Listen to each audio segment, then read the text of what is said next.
नमस्ते दोस्तों, मेरा नाम है विक्रम और चैनल का नाम है गोल्ड IQ। और इस चैनल पे आपको गोल्ड से रिलेटेड, फिजिकल गोल्ड से रिलेटेड जो है सारी जानकारी जो है बताई जाती है। इसके लिए अगर आप लोगों ने चैनल को अभी तक सब्सक्राइब ना किया हो तो हमेशा के लिए चैनल को सब्सक्राइब कर ले और नोटिफिकेशन भी ऑन कर ले ताकि आपको हर वीडियो की जो है नोटिफिकेशन पहुंचती रहे। अब दोस्तों हम लोग बात करते हैं, आज का जो हमारा टॉपिक है वो ये है कि गोल्ड का जो गोल्ड ज्वेलरी या फिर गोल्ड इन्वेस्टमेंट अच्छा है या फिर म्यूचुअल फंड इन्वेस्टमेंट अच्छा है। तो देखिए दोस्तों, इन्वेस्टमेंट किसी भी टाइप का आप कर रहे हैं तो उसमें नो डाउट उसमें प्लस माइनस नहीं देखा जाता, लेकिन कुछ ऐसे सिनारियोज होते हैं कि आप लोगों को इन्वेस्टमेंट कब से मिलना शुरू होगा, कितने जल्दी मिलना शुरू होगा, ये सारी चीजें भी जो है मायने रखती है।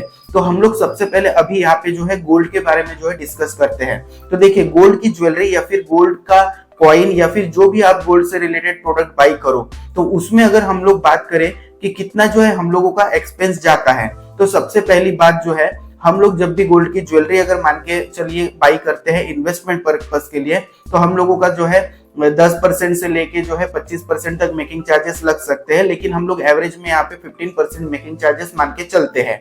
अब उसके बाद में 3% GST भी पे करना पड़ता है, तो टोटल जो है हम लोगों का 18% जो है इन्वेस्टमेंट का कॉस्ट हो जाता है। 18% या फिर 20% भी आप जो है हायर एंड पे मान के चल सकते हैं। अब रिटर्न की अगर बात करें तो रिटर्न में जो गोल्ड है वो सालाना जो है आप लोगों को 8 से 10% जो है रिटर्न देता है, यानी कि जिस भाव में आपसे खरीदा 1 साल बाद में आप देखेंगे तो उसका जो है 10% जो है इंक्रीज हो जाएगा।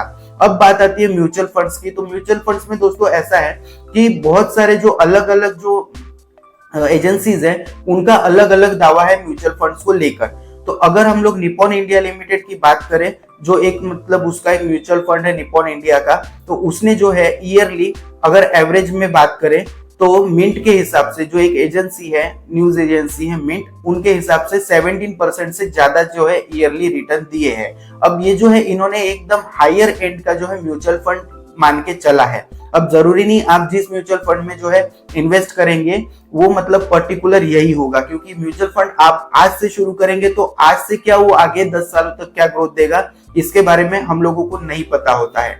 अगर बात करें बैंक बाजार की, तो बैंक बाजार के अकॉर्डिंग जो है जो म्यूचुअल फंड है ईयरली 5% से लेके 20% तक के जो है रिटर्न दे सकता है।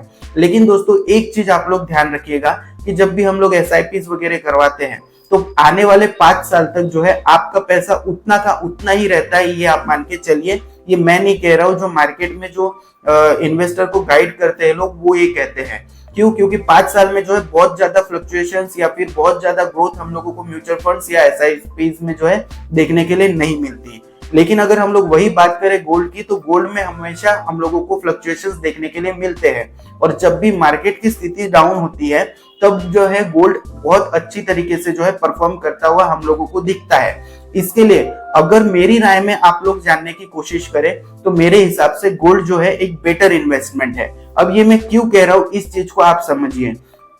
देखिए, आज की डेट में जो हमारा जो टाइम चल रहा है, ये डिजिटल एज में हम लोग जो है जी रहे हैं।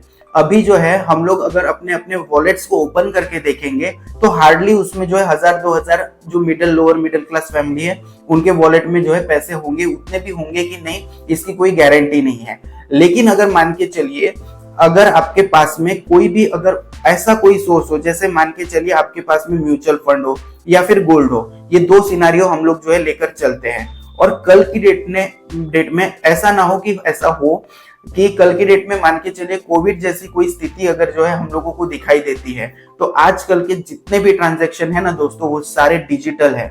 तो अगर आपकी सैलरी आती है, जैसे ही आपकी सैलरी आती है आप सब चीजें जो है डिजिटली पे कर रहे हो। उसके बाद में जो है आपके जितने भी एक्सपेंसेस है, इवन 20 रुपीज की कोई चीज भी अगर हम लोग खरीद रहे हैं तो डिजिटली उसके लिए पे कर रहे हैं।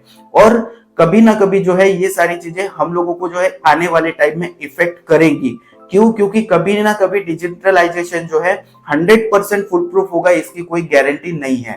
तो गोल्ड जो एक ऐसी चीज है कि वो आपके हाथ में रहता है, आपकी प्रॉपर्टी आपके हाथ में है। और मैंने पिछली बार भी काफी जो है वीडियो बनाए हैं जिसमें मैंने आप लोगों को बताया हुआ है कि एक्चुअल मनी जो है वो गोल्ड ही है। इसके लिए आप लोगों के पास में कुछ ना कुछ जो है इन्वेस्टमेंट जो है वो गोल्ड में होना जरूरी है। हाँ, एक दोस्त तो मैं यहाँ पे बात क्लियर कर देना चाहता हूँ कि मैं यहाँ पे म्यूचुअल फंड को जो है गलत नहीं ठहरा रहा हूँ।